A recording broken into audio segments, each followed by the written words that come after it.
મેઘધનુષ્ય વર્ષા ઋતુમાં જોવા મળે છે.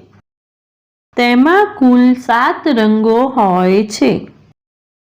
તે ખૂબ જ સુંદર અને મનને આકર્ષિત કરનારું હોય છે. તે વાદળોમાં પાણીની બૂંદો પર સૂર્યનો પ્રકાશ પડવાથી બને છે. તે અર્ધગોળાકાર આકારમાં દેખાય છે.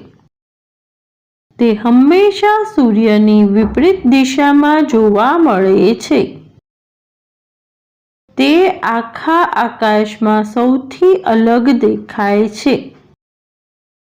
તેમાં જાંબલી, નીલો, વાદળી, લીલો, પીળો, નારંગી અને રાતો રંગ હોય છે. તેને અંગ્રેજીમાં રેઇનબો કહેવામાં આવે છે. પુરાણોમાં ઇન્દ્રદેવને વરસાદના દેવ કહેવામાં આવે છે અને આનું નિર્માણ વરસાદ થયા પછી થાય છે તથા તે ધનુષ્ય જેવો દેખાય છે. તેથી તેને ઇન્દ્રધનુષ પણ કહેવામાં આવે છે. Thanks for watching. Do like, share and subscribe to my channel.